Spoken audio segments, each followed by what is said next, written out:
Today I'm going to show you how to make 3 90-degree joints: the butt joint, the pocket hole, and the dovetail. Hey, I'm Jeff Devlin of Schoolhouse Woodworking. I'm a licensed contractor, woodworker. We named our company Schoolhouse Woodworking many years ago because the goal was to teach. Wow, that's nice. It's not always the perfect method, but it's a way that I've learned over the 30 years doing this that I believe sometimes simpler is better. So the butt joint. This is the giggles, if you will, of the joinery world. But truth be told, it does work, but you have to be careful. It's not the strongest of joint because you're taking 2 pieces of wood and you're butting them up against each other. You can simply just take those 2 pieces, glue it, and nail it, and that, depending on what force is being applied to the wood, will depend on whether or not that works. Truth be told, a lot of people like to use screws. But you have to also take into consideration that this is the end grain of wood. So if you think of the end grain like small straws or small holes, you're now taking a screw and going directly into that end grain. So therefore, it doesn't have that crazy holding power. So if you are going to screw it, make sure you follow it up with a little glue. I'm going to show you how to screw it with a little bit of a twist. So what we're going to do is we're going to take these 2 pieces and we're going to screw them together like so. Now, I want to emphasize this joint. So what I'm going to do is I'm going to use my pencil and I'm going to mark it on this side.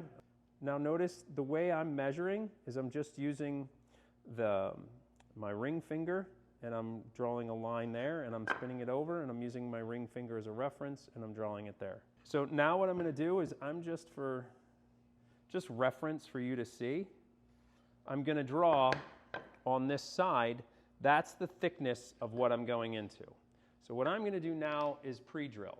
I'm going to use a countersink bit to pre-drill all the way through. But because I want this to be a little bit fancier, I'm going to use what's called a Forstner bit. A Forstner bit is pretty much like a drill bit, but it leaves a very flat hole. Not flat on the bottom per se, but it's very sharp, and instead of a drill bit which twists in and can tear out the outside of the piece of wood, this leaves a very clean, crisp edge. So what we're going to do is find the middle there, and I'm going to drill a little bit of a, I don't have to go too far. I'm going to go a little further than that. Right down to the end. Voila. And I'll do the same over here, and then I'll push. I'm basically using the depth of the Forstner right here as the depth that I want to push this. So I'll just blow it off. All right, I'm good. Now from that, I'm just going to take another drill bit and I'm going to drill through all the way. I love tapered bits. This is a tapered drill bit. I'm not using the countersink portion on it, but it tapers, so therefore on the back side of your wood, it's less likely to tear out. You can see how nice and clean that is on the back side. All right, like anything, just add glue. Be a good boy and add glue. Or girl. Voila. Now, because I don't want to look like a complete and utter moron, I'm going to clamp it so it doesn't wiggle all over the place on me. And I'm going to clamp it, hopefully in the middle, so I can get to both sides, but we'll see. I might have to just do one and then the other. There we go. I'm going to make sure it's flush. Now's the time to check to make sure you're flush. Now, I already pre-drilled that hole. I want to go into that end grain just a little bit, right? So that I know I'm not going to split it. So now I'm good there. I can grab my screw and I can run the screw. Nice and tight. Many of you will think that this is a very unsightly joint and it's not strong. And that, you know what, truth be told, it isn't. It is a little unsightly to see the screws, but if you're new to this, it might be the first way to go just to accomplish something. So there you go. You've got it nice and tight. And it is a relatively strong joint, depending on what you're going to use it for. But to take this up a notch, because we use those Forstner bits, now what I can do is I can throw a little glue in there. I can throw a walnut dowel in there, twist it to spread all the glue, grab my handsaw.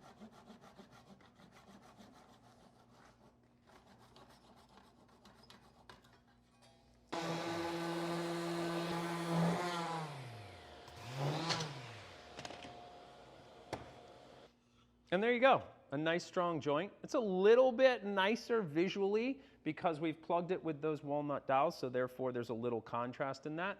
As far as strength goes, it's pretty strong. You could use it for drawers, the carcass of maybe a cabinet or something like that, maybe a window box, I don't know, whatever floats your boat. But that contrasting material makes it look really high end. Next, we're on to pocket holes. This is a joint that carpenters have been using for quite some time. It's great for on-site stuff. It's a really strong joint, and it's really, really simple to do. You do, however, need the tool. There's a couple of different versions of it. This is the cheapest version. I think it's called an R3.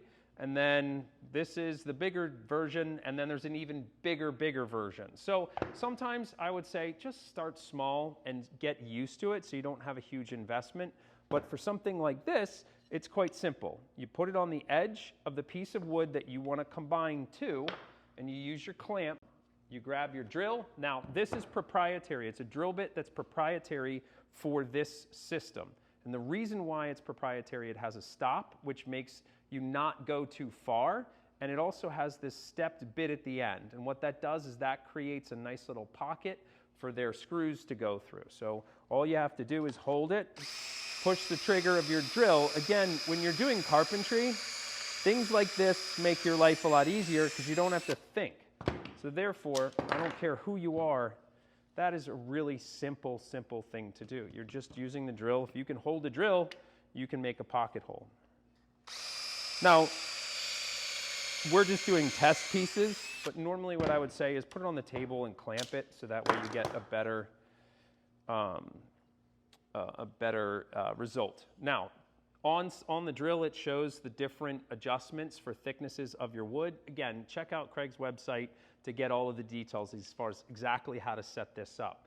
But the joinery itself now is relatively simple. The nice thing is remember where butt joints, you were going into the end grain, you're actually going across the grain, which makes the joint extremely strong.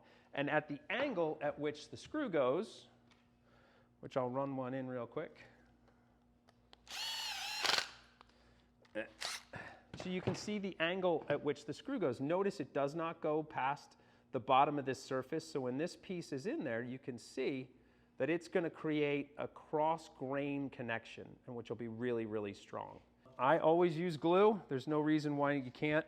Glue is cheap, and it's a nice little extra bonus. You don't have to use a ton. You can use your finger and spread it if you want. Now, with this, you're going to want to clamp it because the tendency of that screw is going to want to push it. So I'm just going to grab a clamp right now. And the clamp helps you adjust it so it's exactly where you want it before you run the screw. So you want to make sure left to right it's good, top to bottom it's good. Now the screw has this pan head to it, which is basically, think of it like a washer. And that washer allows for when the bit is going through or when you're drilling it, it has a bottom. So it makes it really tight. And you can hear the change in the impact when it gets to sort of a resistance, if you will. That's really important. Now, you run the same one on the other side. And voila. Now, with little skill, you just created a really strong joint that very easy to do with minimal tools. If you're cutting your wood with a circular saw or you're doing face frames, that's the way to go. It's very simple and a great starter joint. On to joint number 3, which is the dovetail. All right, so I think I have all my trinkets that I need to create a dovetail joint. Now, dovetail joints would have been used to hold really nice boxes together, blanket chests, drawers, you'll see them all the time. And there's all sorts of different dovetails. There is a half-blind dovetail. There's mitered dovetails. In this case, what we're going to do is called a through dovetail. How I do it, this is a gauge. This is a dovetail marker. There's a couple of different versions of this. The angle at which the dovetail is will depend on the strength of the joint. The thinner or the less bulky the top of that dovetail is, the less strong that joint potentially could be. So for me, there's different gauges. I like to use this Veritas, and it's a 14 gauge marker. It's normally more for a handful of them, but we're just doing one of them. So all I'm gonna do is lay this on top of my wood. Now, because I'm doing one, I'm gonna cut the pins. I'm gonna mark and cut the pin first.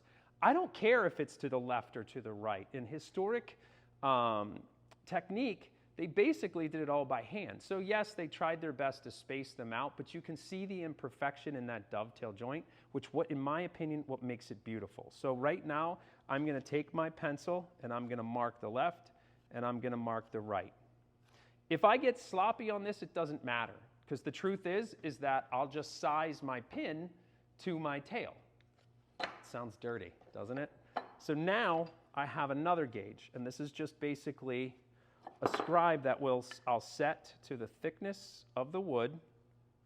And what this does is it'll give me a reference, let me see right there, of how thick the wood is, so where I want to cut my dovetail. And you'll see this in hand-cut dovetail joints. You'll see that really small reference line. So I'll run it all the way around. So it does help if you lay it down instead of try to hold it in your hand. So you can see that creates a groove all the way down. And I just want to make sure it's flat. And then that way I can see that mark and I know that I don't want to go past there. So now I can see where my pin is. If I want, I can transfer those same lines. If I held it here, right, because it's straight across the top, I can hold it there, right, and then I can transfer that line across the top to the back side. What this will do is this will help ensure that when you cut the back side, you stay nice and even. Voila. Now, what we are going to cut out is right here and right here. And on this side, right here and right here. And we are not going past that line. And I stay to the left of that line, and it's just a quick pull. And a quick pull. Stay away from the line. And the reason why I like to stay away from the line is that if I mess up, I can always go back and chisel out more. You can't put the wood back once it's gone. And voila. I'll flip it over, and then I'll do the same thing.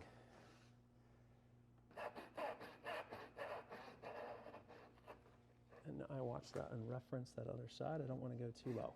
Voila. Now I bring it up. Now, this is a matter of preference for you.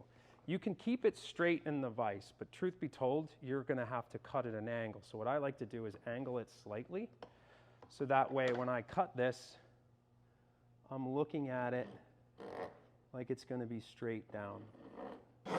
So whatever angle you chose, you just follow that line all the way down. And you'll see when you get near the end, truth be told, I don't like to, if it's wiggling like that, I'll just kind of go back the other way. Voila. One side, switch it to the other. That one was a lot easier.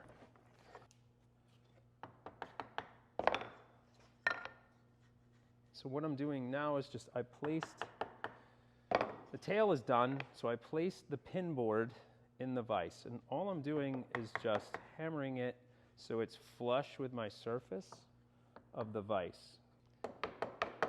The reason why you definitely need a vise to do this is because it's much, much easier. Now, I'm going to go this way, and I'm going to lay it right over top of that area.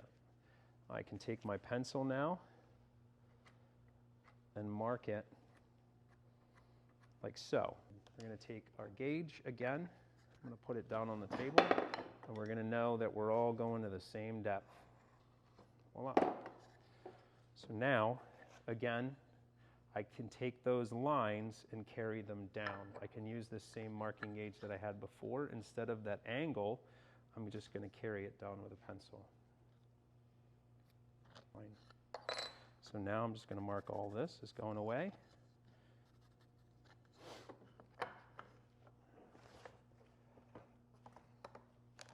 Tighter to my vise, and then make the cut.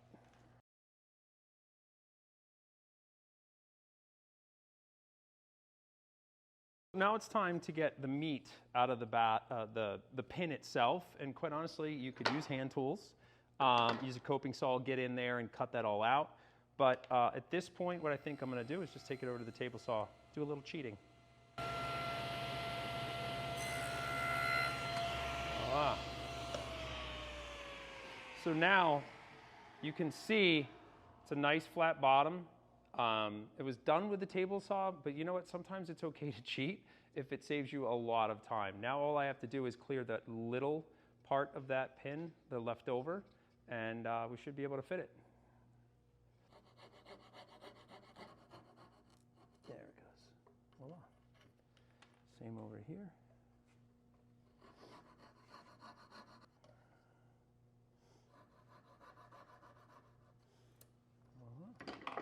Now, I don't care how long you've been doing this. This is always nervous to me. I don't know why, but it's just nerve-wracking.